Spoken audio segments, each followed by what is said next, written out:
नमस्कार दोस्तों, मेरा नाम मोना है और मैं दिल्ली की रहने वाली हूँ। 20 साल की एक कॉलेज स्टूडेंट हूँ। मैं एक सामान्य परिवार से हूँ, लेकिन मेरी सोच हमेशा से थोड़ी अलग और खुली रही है।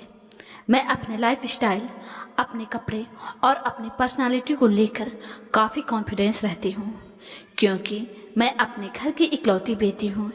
इसलिए बचपन से ही मुझे काफ़ी आज़ादी मिली है।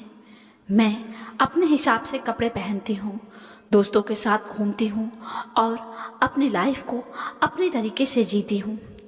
मेरे पापा एक बड़ी कंपनी में काम करते हैं और बहुत सीधे साधे इंसान हैं। उन्हें अपने काम के अलावा किसी चीज़ से ज़्यादा मतलब नहीं रहता। वहीं मेरी मम्मी बिल्कुल मेरे जैसी ही हैं।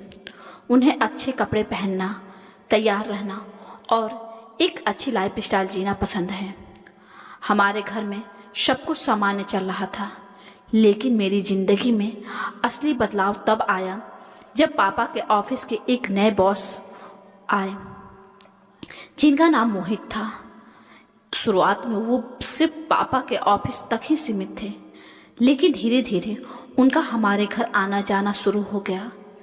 पहली बार जब वो घर आए तो उन्होंने बहुत ही सादा और सभ्य व्यवहार किया। उन्होंने मम्मी से बहुत इज्जत से बात की और मुझे देखकर मुस्कुराए। उस दिन के बाद से उनका हमारे घर आना जाना एक तरह का आम बात बन गई। वे अक्सर हमारे लिए गिफ्ट लाते, कभी मेरे लिए कोई ड्रेस, कभी मम्मी के लिए कुछ खास।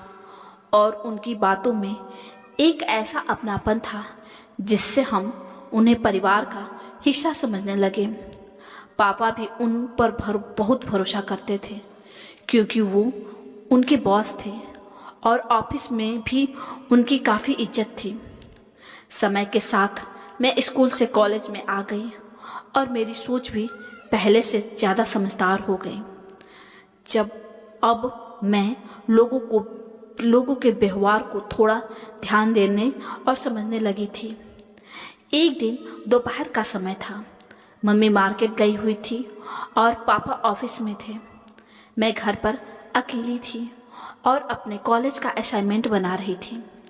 तभी अचानक दरवाजे की घंटी बजी। मैंने दरवाज़ा खोला तो मोहित अंकल सामने खड़े थे। मैंने उन्हें अंदर आने के लिए कहा। उन्होंने सामान्य तरीके से मुझसे हालचाल पूछा और अंदर आकर सोफे पर बैठ गए। मैं उनके लिए पानी लेकर आई और फिर अपने काम में लग गई। उन्होंने कहा कि वे मेरा असाइनमेंट देख सकते हैं और अगर ज़रूरत हो तो मदद भी कर देंगे। मैं उनके पास गई और बैठ गई और उन्हें अपनी कॉपी दिखाने लगी।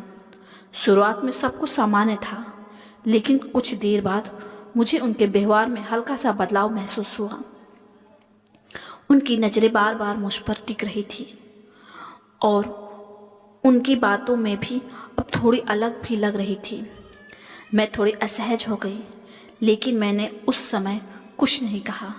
मैं बस उठकर दूसरे कमरे में चली गई और वहाँ बैठकर काम करने लगी। उस दिन के बाद मेरे मन में उनके लिए एक अजीब सा शक पैदा हो गया। मैंने ध्यान देना शुरू किया कि जब भी वे घर आते हैं तो उनका ध्यान ज़्यादा मम्मी और मुझ पर ही रहता है, खासकर जब पापा घर पर नहीं होते हैं।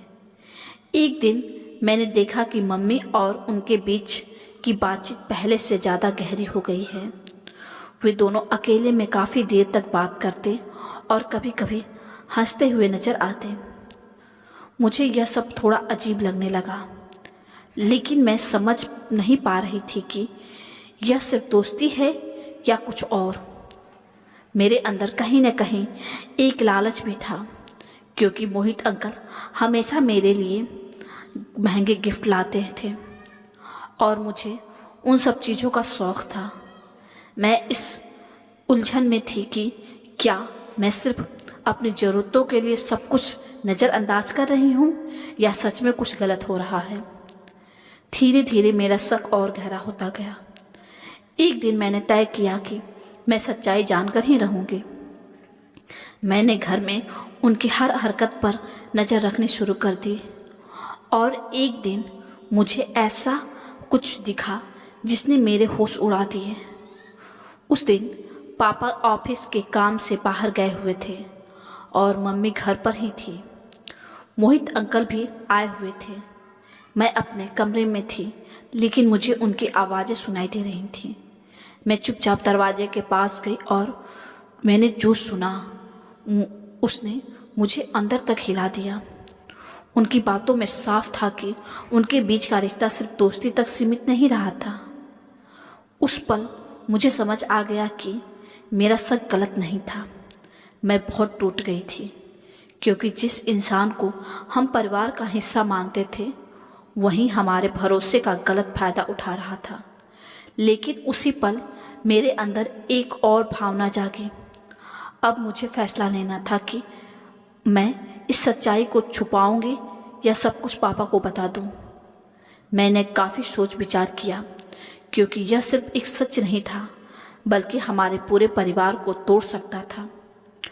अंत में मैंने हिम्मत करके मम्मी से अकेले में बात की।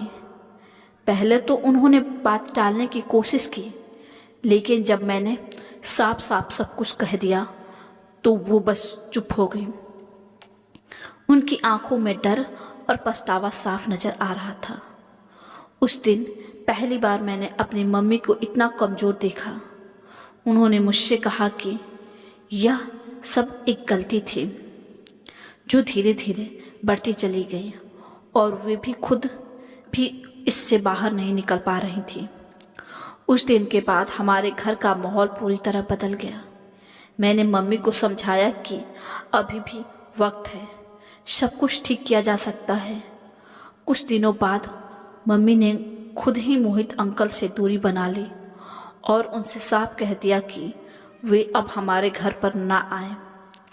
धीरे धीरे जिंदगी वापस सामान्य होने लगी, लेकिन उस घटना ने मुझे जिंदगी की एक बड़ी सीख दे दी कि हर चमकती हुई चीज़ सोना नहीं होती और हर मुस्कुराता चेहरा भरोसे के लायक नहीं होता।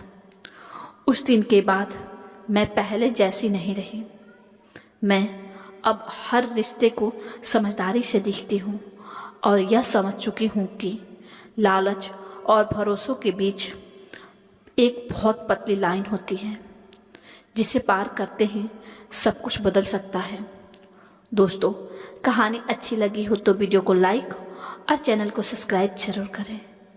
मिलते हैं हम अगली कहानी में। तब तक के लिए नमस्कार। और हाँ